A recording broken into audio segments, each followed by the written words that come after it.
कुछ लोग कह रहे हैं कि मनुस्मृति दोबारा आएगी। मनुस्मृति को इस पैर के नीचे दबा के कुचलेंगे हम लोग, आप लोग कुचलेंगे। और हर साल इस देश में मनुस्मृति को दहन किया जाता है। इनके बाप ने मनुस्मृति को जलाने का काम किया, इनके बुजुर्ग कुछ नहीं कर पाए। हम जलाएंगे मनुस्मृति को, मनुस्मृति के व्यक्ति को भी जलाने का काम करेंगे जो इस देश में समानता की बात करेगा, संविधान को निकालने की बात करेगा। अरे इस देश में 1 लाख से ज्यादा वकील है, अगर सारे इकट्ठे हो जाए वकील तो इनकी औकात नहीं कि एक भी व्यक्ति पर कोई शोषण कर सके। अफसोस की बात तो ये लोग कहते थे कि हम अंबेडकर की बात करेंगे, स्कूल में अंबेडकर को पढ़ाने का काम करेंगे, और उनका एक विधायक, एक मिनिस्टर अगर कह देता है बाबा साहब डॉक्टर अंबेडकर की 22 प्रतिज्ञा पढ़ लेता है तो उसको लात मार के बाहर निकालना पड़ता है। ऐसे होते हैं कि अंबेडकर। सबसे पहले करुणा के सागर का ताकत गौतम बुद्ध, जिन्होंने पूरी दुनिया को प्यार और मोहब्बत का संदेश दिया। सभी महापुरुष, और इन सब महापुरुषों में बाबा साहब डॉक्टर अंबेडकर, जिन्होंने संविधान के माध्यम से सभी महापुरुषों की बात को जीवित किया और हमको कानून बनाकर देकर गए। और बाबा साहब डॉक्टर अंबेडकर की बात को घर घर पहुंचाने वाले माननीय काशीराम साहब, और अभी हमारी बहनें यहाँ पर रैप वॉक कर रही थी। बहनों में इतना जज्बा देखकर मैं बताना चाहता हूँ कि उन बहनों के लिए एक नायिका है, उनका नाम है बहन कुमारी मायावती, जिन्होंने उत्तर प्रदेश में शासन करके दिखाया था कि महिला भी इस देश में शासन कर सकती है। साथियों, आदरणीय मिलन जी को बहुत बहुत धन्यवाद, उनकी टीम को बहुत बहुत धन्यवाद, सभी को मेरा नमो बुद्धाय जय भीम। साथियों, आज जो समय है उस समय में बाबा साहब डॉक्टर अंबेडकर का जो संविधान है, जो संविधान में हमको अधिकार दिए गए हैं, वो अधिकारों को खत्म करने का जो प्लानिंग कर रहे हैं वो लोग कौन है आपको पता होना चाहिए। हमारी महिलाएं खुश होना चाहती हैं, हमारे बुजुर्ग खुश होना चाहते हैं, हमारे नौजवान उड़ना चाहते हैं, हमारी महिलाएं सम्मान के साथ जीना चाहती है। उनके पर कौन काटना चाहता है ये आपको समझना चाहिए। हमारे लोग पढ़ना चाहते हैं, मान सम्मान से जिंदगी जीना चाहता है, उनको पढ़ाई को कौन रोकना चाहता है ये आपको पता होना चाहिए। हमारा दुश्मन कौन है, जब तक हम इसको नहीं पता लगाएंगे जब तक बात बनने वाली नहीं है। बाबा साहब डॉक्टर अंबेडकर के 3 गुरु हुए हैं। सबसे पहले कथाकथ गौतम बुद्ध बाबा साहब डॉक्टर अंबेडकर के गुरु हुए हैं, दूसरे कबीर और तीसरे फूले हुए हैं। बाबा साहब डॉक्टर अंबेडकर ने जो 3000 साल की गुलामी संविधान के माध्यम से काटने का काम किया, तो बाबा साहब डॉक्टर अंबेडकर ने आपको कहा कि आप अपनी दीवारों पर जाकर लिखे तुम्हें इस देश का शासक बनना है। मगर हमने उनकी बात को नहीं माना, हमने उनकी बात को नहीं माना। मगर उत्तर प्रदेश के अंदर उत्तर प्रदेश के लोगों ने जब भी उनकी बात को मानने का काम किया, चाहे 95 की बात हो, 97 की बात हो, 2002 की बात हो, 2007 से लेकर 2012 की सरकार हो, किसी की औकात नहीं थी कि आपकी तरफ कोई उंगली उठाने का काम करे, आपके बच्चों के एजुकेशन को कोई खत्म कर सके, आपके मान सम्मान को कोई खत्म कर सके।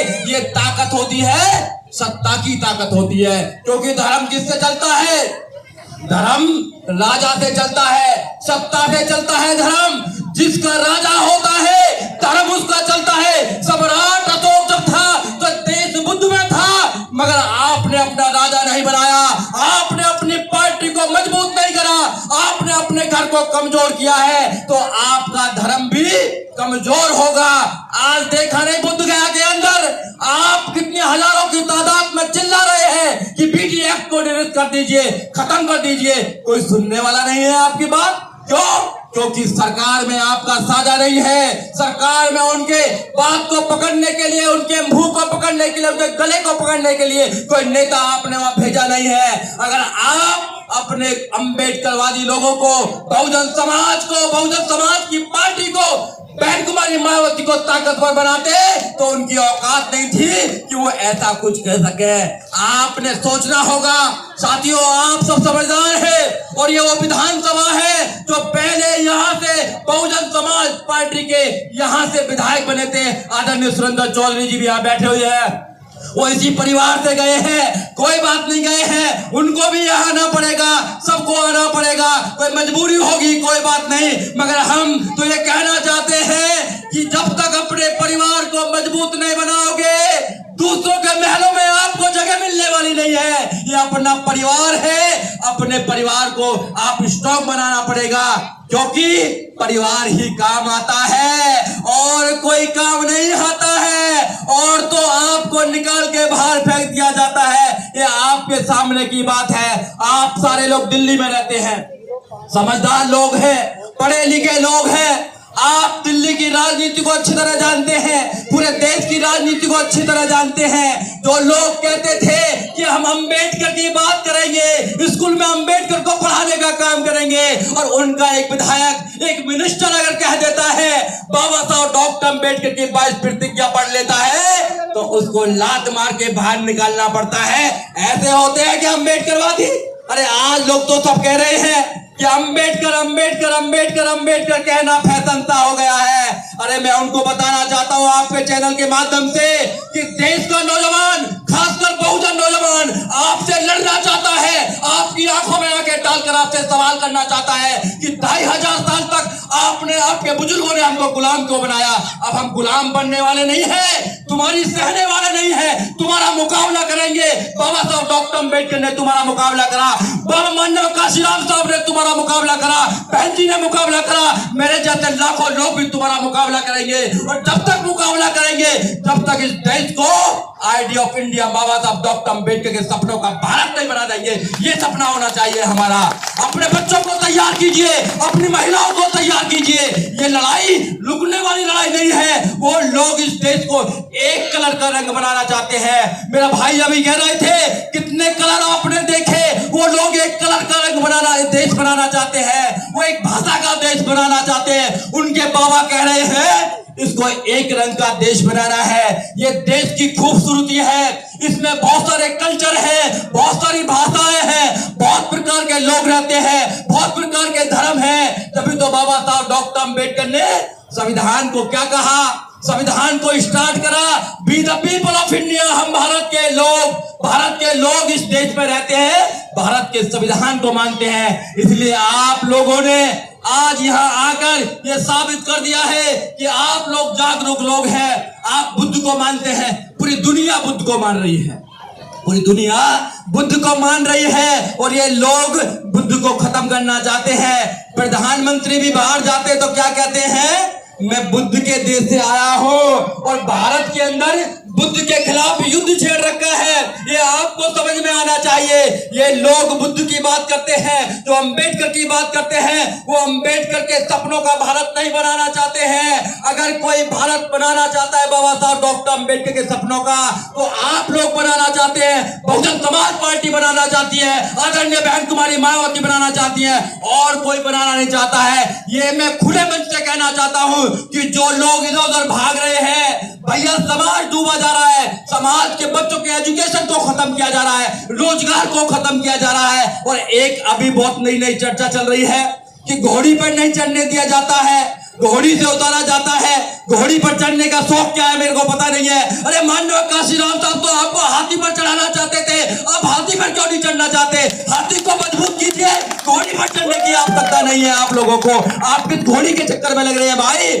आपका बाबा साहब डॉक्टर अंबेडकर का हाथी है, मानव काशीराम साहब का हाथी है, आपका अपना हाथी है। उस हाथी को मजबूत कीजिए, एक लात मारेगा, मनुवाद को उखाड़ कर फेंक देगा। ये आपकी ताकत है। जब भी हाथी को कमजोर किया है, आप पर अत्याचार हुए हैं, और जब भी तुमने हाथी को मजबूत किया है, किसी की औकात नहीं कि आपकी तरफ कोई आंख उठाकर देख ले। ये आपने देखा होगा अभी बोखारा 2027 में उत्तर प्रदेश के अंदर आप लोग मोस्टली उत्तर प्रदेश के लोग हैं। आपका एक ही सपना होना चाहिए कि उत्तर प्रदेश में फिर दोबारा 2027 में 2007 की तरह अपनी सरकार होना चाहिए, बहुजनों की सरकार होना चाहिए। और एक बात और बताना चाहता हूं, जब तुम्हारी सरकार बनी तो बहन जी ने क्या क्या किया, दो शब्द और बताना चाहता हूं, क्योंकि यहां पर ये जो प्रोग्राम है ये बुद्ध का प्रोग्राम है। तो बहन जी ने क्या करा, गौतम बुद्ध नगर बनाया, गौतम बुद्ध यूनिवर्सिटी बनाने का काम किया, बहन जी ने गौतम बुद्ध सर्किट बनाने का काम किया। जब लोग निकलते होंगे नोएडा की तरफ, एक तरफ सेक्टर 14 है, सेक्टर 15 फिल्म सिटी है, हजारों करोड़ की जमीन है, और एक तरफ तुम्हारी विरासत है जिसका नाम है दलित राष्ट्रीय प्रेरणा केंद्र। वो किसने बनाया? वो आपकी सरकार ने बनाया, वो हाथी ने बनाया। जब भी तुमने हाथी को मजबूत करा, आपके बच्चों की जीरो बैलेंस पर एडमिशन करने का काम किया। वो आपके बच्चों के एजुकेशन को खत्म करना चाहते हैं। अगर आपके जीवन से एजुकेशन को निकाल दिया जाएगा, आपके पास कुछ नहीं बचने वाला। जो मेरी बहनें यहाँ चल रही थी, जो मेरे भाई इधर बैठे हैं, जो मेरे भाई उधर बैठे हैं, वो सब पढ़े लिखे लोग हैं। पढ़े लिखे लोग समझते हैं कि इनकी क्या रणनीति चल रही है, क्या राजनीति चल रही है। जो हमारा अनपढ़ समाज है, जो हमारा भाई है, जो गांव में रहता है, जो गली कूचों में रहता है, उसको तो पेट भरने के लिए इन्होंने मजबूर कर दिया है। उसके लिए तो पैसा बहुत जरूरी है, उसके लिए तो इतना मजबूर कर दिया उसको कि उसको राजनीति से कोई लेना देना नहीं है। मगर आप लोग जितने भी लोग यहाँ बैठे हैं, आप जागरूक लोग हैं, समाज के अंदर जा जाकर ये बात कीजिए कि हमें अपनी पार्टी को मजबूत करना है, हमें किस पर विश्वास नहीं करना है। क्योंकि बाबा साहब डॉक्टर अंबेडकर ने अपने 4 बच्चों की कुर्बानी देने के बाद आपको ये अधिकार दिया कि आप राजा बना सकते हैं, और कोई ऐसा अधिकार आपके पास नहीं है जिससे कि आप अपने परिवार को, अपने समाज के किसी व्यक्ति को, अपनी बहन को, अपने बेटे को राजा बना सकते हैं।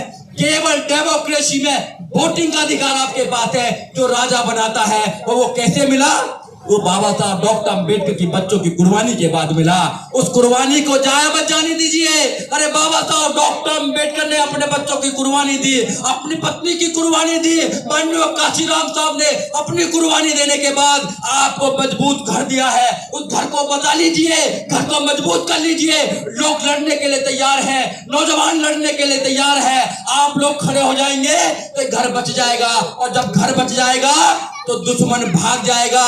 दुश्मन कमजोर है, वो अंधविश्वास पर टिका हुआ है, उनके पूर्वज भी अंधविश्वास पर टिके हुए हैं, और वो बाबा साहब डॉक्टर अंबेडकर से बहुत डरते हैं, बहुत डरते हैं बाबा साहब डॉक्टर अंबेडकर से। उनकी उंगली से डर लगता है, बाबा साहब डॉक्टर अंबेडकर की उंगली से उन्हें डर लगता है कि ये उंगली वाला जो व्यक्ति है, जो महान व्यक्ति है, जो कोलंबिया यूनिवर्सिटी में सिंबल ऑफ नॉलेज है। 2012 के इंडिया के अंदर एक सर्वे हुआ कि कौन महान व्यक्ति कौन है आजादी के बाद, तो बाबा साहब डॉक्टर अंबेडकर का नाम आया। CNN ने एक प्रोग्राम किया था, उसमें ये बात हुई थी। तो बाबा साहब से डरते हैं, बाबा साहब डॉक्टर अंबेडकर के डरने वाले लोग आज उनके जितने भी मानने वाले लोग हैं वो उनसे क्यों डरते हैं? जब हमारा बाबा उनसे नहीं डरा, 1927 में उनकी मनुस्मृति को जलाने का काम किया, उनके सारे ग्रंथों को भगाने का काम किया, उनकी व्यवस्था को चैलेंज करने का काम किया, और अंत में 14 अक्टूबर 1956 को उनकी व्यवस्था को लात मारकर आपको बुद्ध की धम्म की व्यवस्था देने का काम किया। तो आप क्यों डरते हैं? आपके बच्चे क्यों डरते हैं? डरना नहीं है मेरे भाई, हम इस देश के निवासी हैं, ये देश हमारा है। इस देश में बाबा साहब डॉक्टर अंबेडकर का कानून चलता है। जितना उनका देश है उससे ज्यादा हमारा देश है, क्योंकि हमारे लोग इस देश का निर्माण करते हैं, सड़क से लेकर संसद तक बनाने का काम करते हैं। इसलिए आपको मजबूती से रहना है। जहां जो है, अभी केपी चौधरी साहब बता रहे थे कि किसी को घर बेचना पड़ेगा। अरे दिल्ली में किसी की औकात नहीं कि कोई किसी में शोषण कर सके। हमको बताना, हम देखेंगे कौन से कौन शोषण करेगा। दिल्ली देश की राजधानी है, आप दिल्ली में भी डरेंगे तो फिर हमारा गांव का भाई कैसे संघर्ष करेगा? कोई नहीं डरेगा। जो संगठन के साथ रहेगा, जो भाईचारे के साथ रहेगा, जो अंबेडकरवाद के साथ रहेगा, बुद्धवाद के साथ रहेगा, उसको डरने वाला व्यक्ति नहीं है, उससे सब लोग डरते हैं। जब आप बता दीजिए, किसी मनुवादी को बता दीजिए कि आप तो बुद्धवादी हैं, अंबेडकरवादी हैं, तो वो कहता है कि भैया आपसे बात नहीं करनी, आपके समझ में हमारा लॉजिक नहीं आएगा। वो कहता है ये तो हमारे देवी देवताओं को नहीं मानते, भगवानों को नहीं मानते, भैया इनसे टक्कर लेना हमारे बस की बात नहीं है। जब तुम उनके घर में जाओगे, उनकी व्यवस्था को मजबूत करोगे, जिन्होंने 2500 साल तक तुमको गुलाम बनाए रखा, तुमको ऐसे ऐसे जुर्म तुम पर किए, जब भी तुम बाबा साहब डॉक्टर अम्बेडकर की बात को नहीं मानेंगे तो फिर बात कैसे बनने वाली नहीं है। केवल एक रास्ता है आपकी आजादी का, वो है अम्बेडकरवाद, और कोई बात नहीं है। अपने अंदर, अपने बच्चों के अंदर अम्बेडकरवाद को लाइए। केवल अम्बेडकरवाद आपको बचा सकता है, आपकी विरासत को बचा सकता है, आपके मान सम्मान को बचा सकता है, आपके बच्चों के एजुकेशन को बचा सकता है, आपको राजा बना सकता है, आपको इस देश का शासक बना सकता है। उसका नाम है बुद्धवाद और अम्बेडकरवाद। और सारे बात जितने भी है वो सब नकलीवाद है, झूठेवाद है। केवल अम्बेडकरवाद इस देश में सबसे ऊपरवाद है। इसलिए आप लोगों ने मेरी बात को सुना, आपने मेरी बात को सुना, उसका बहुत बहुत धन्यवाद। और मिलिंद भाई का बहुत बहुत धन्यवाद, उन्होंने यहाँ कर बुलाकर मेरे विचारों को आप तक पहुंचाने का काम किया। साथियों, जुल्म के साये में मुंह खोलेगा कौन?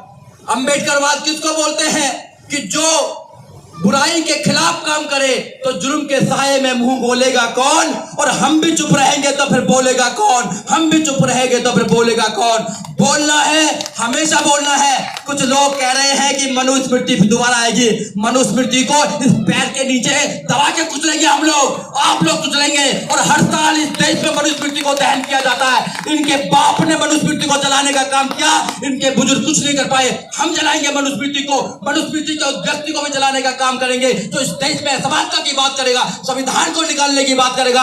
अरे इस देश में 1 लाख से ज्यादा वकील है, अगर सारे इकट्ठे हो जाए वकील तो इनकी औकात नहीं कि एक भी व्यक्ति पर कोई शोषण कर सके। अफसोस की बात तो ये है कि सब घर में बैठे हुए हैं। बाबा साहब डॉक्टर अम्बेडकर के जो अधिकार है उनका मजा ले रहे हैं, मगर लड़ाई लड़ने के लिए कोई तैयार नहीं है। घर में बैठाए रखो घरों में, घर में भी कोई बचने वाला नहीं है। इसलिए मेरी बात को सुन लीजिए।